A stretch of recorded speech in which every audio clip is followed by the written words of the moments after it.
ba talaga ako makilala, Scarlett? Oo, dahil hindi ako matatahimik. Magkita tayo malapit sa puno ng mangga.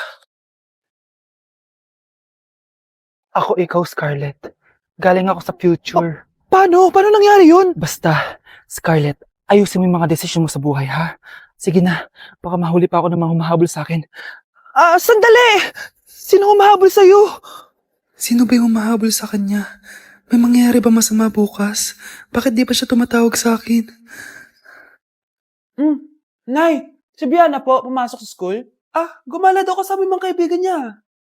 Tumatawag? Hello? Si Scarlett po ba to? Kaibigan po to ni Brianna. Nakidnap po siya kanina. Hindi ko po alam anong gagawin. Tulungan niyo po kami. Sinakay po siya sa van. Nay, si Brianna! Nakidnap! Diyos ko! Anong gagawin natin, anak? Bakit tayo mo sumagot? Sabihin mo sa akin anong gagawin ko? Nay! Nay! Saan pumunta si nanay? Scarlett, dyan ka lang ha. Pupuntahan ko yung mga kidnapper. Napakadelikado naman ang ginagawa mo, Nay! Diyos ko, anong gagawin ko? Hello? Buti naman tumawag ka na. Alam mo, kasalanan mo lahat to eh. Kung pinaalam mo sana na makikidnap si Brianna, hindi sana pinigilan ko siya. Scarlett, may malaki tayong problema. Nasa bahay niyo yung humahabol sa akin. Magtago ka na. Scarlett! Nay. Oo, Scarlett. Galing ako sa future. Ikaw ba yung humahabol sa isang Scarlett? Hindi ko na siya kailangan. Ikaw ang solusyon. Solusyon saan? Dahil sa paulit-ulit na pagbabalik niyo sa nakaraan, lalong lumalala ang sitwasyon namin. Hindi ko maintindihan. Kailangan mo na mamatay! Matagal na dapat kaming patayin ni Brianna. Pilit mong binabalikan na nakaraan. Kaya ikaw ang papatayin ko. Nay! Panaginip lang pala lahat yun. Oo anak, okay ka lang? Si ate kasi panay puyat kaya ganyan siya. Nay, Brianna, buhay kayo? Oo ate, buhay kami. Anak, sumama ka na sa amin. Sumama kayo sa akin. Okay, class. Magsisitting arrangement tayo, okay? Scarlett, tumabi ka kay Cheska. Sige po, ma'am. Hi. Oh, bago ka lang ba dito? Oo, sana maging close tayo. Paalala ko lang sa'yo, na sa room na to, ako ang prinsesa dito. Okay? I like your hair. It's giving squatter. Sa subdivision kasi namin, uso ang reband. Ew! 2025 na, naka-Android ka pa din? It's giving blurred cam. So, boyfriend mo pala si Michael? Bakit kanya pinatulan? Sa mukhang yan?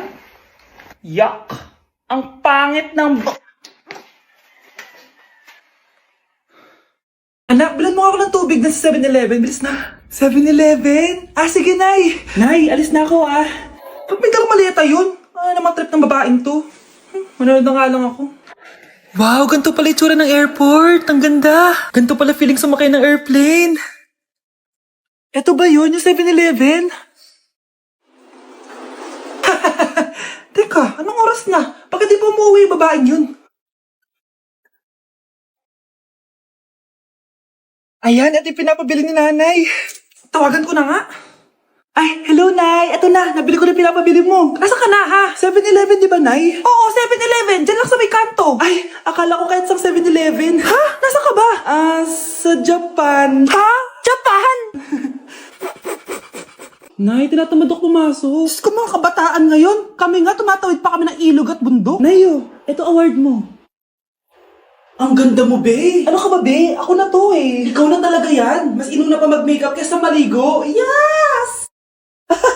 Hoy, ikaw babae ka. Puro ka cellphone. Ikaw nga buong araw nakikipag-chismisan doon. May sinabi ba ako? Be, ang lungkot mo siguro, no? Kasi wala kang jowa. Mas okay na yung walang jowa kaysa sa walang mama. Ang boring naman. Maginis kaya ako. Anak, paglinis ka na nga ng bahay. Ay, matutulog na lang pala ako. Be, nagugutom ako. Kain tayo. Wag na, be. Nagtitipid ako. Tara, libre ko. Sige, tara. Alam mo, ate, kung nakakayaman lang ang pagiging marupok, mayaman ka na. Kung nakakayaman lang ang pagiging pangit, ikaw na pinakamayaman. Iniisip mo pa rin ba yung sinabi ng dati mong asawa? Baka totoo nga, na isa lang akong hampas lupa, na hindi nagaganda ang buhay. Ano ka ba? May anak ka na umaasa sa'yo. Tsaka, magkakatrabaho ka na, di ba? Hindi ko na alam. Sobrang bigat na. Pero salamat, Susan. Napagaan mo loob ko.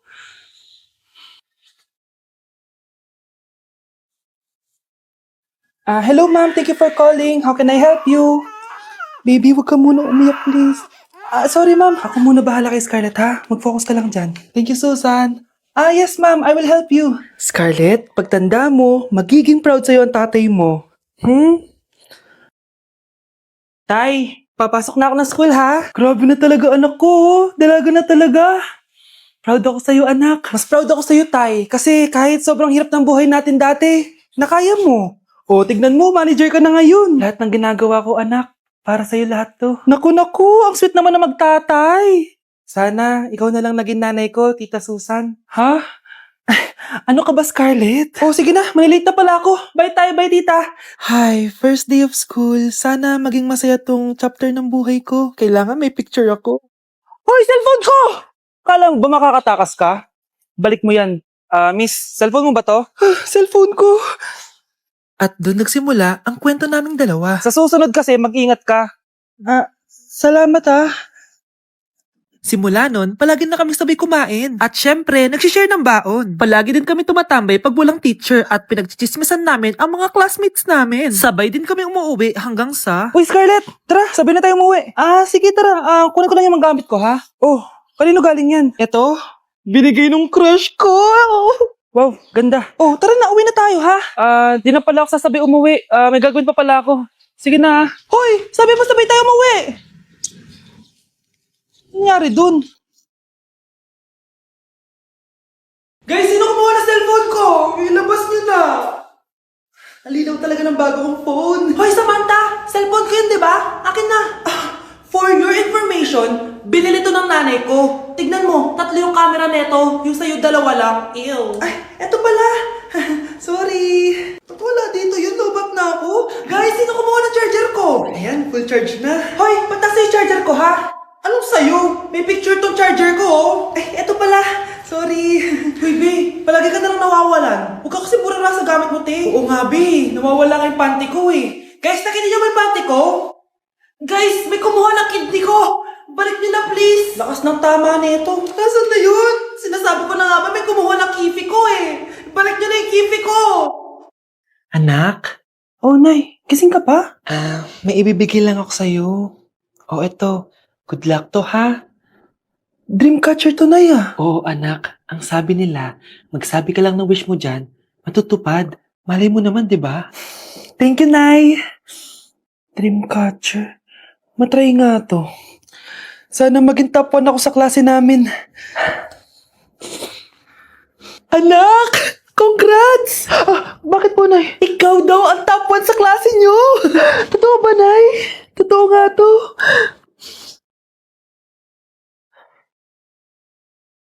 Oh anak, saan ka galing? Nag-apply ako sa trabaho. Ayoko naman maging pabigat sa inyo habang buhay. Sana makabawi na ako sa inyo. Ba't di mo nalang i-wish yan sa Dreamcatcher? Malay mo naman, di ba? Oo nga no, Nay. Nay, tanggap na ako sa trabaho. Ang laki pa ng sahod ko. O, di ba? Sabi ko naman sa'yo, anak eh. Deserve mo yan. Nay, sa wakas, makakabawi na rin ako sa inyo. Bes, alam mo, ang yaman mo na. Bakit di ka pa mag-asawa? Ay naku, Bes. Kung may magkakagusto man sa akin, ang gusto ko, mabait at responsable. Parang si Joshua. Naku, Bes. Si Joshua pa. Puro trabaho yan. Hi Scarlett, pwede ba tayong mag-lunch together mamaya? Sure, sige. Saan ba? Ayun. Oh, yan ay simula ng love story nyo, ha? Ay, mahal. Grabe. Natupad na natin yung mga pangarap natin. May anak tayo. May malaki tayong bahay. May maayos tayong trabaho. Ay, sa wakas. Proud ako sa ating dalawa, mahal.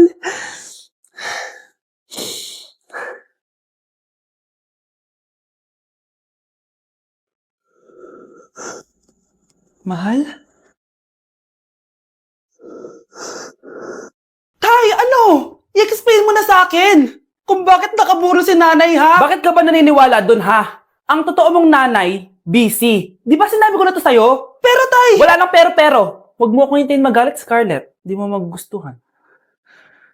Hindi pwedeng hindi si nanay yung nakita ko sa cellphone. Alam na alam ko yung tsura ni nanay. Malalaman ko rin sikreto mo, tay. Oh, Scarlett, aalis ako ulit ha. Huwag kang pasaway.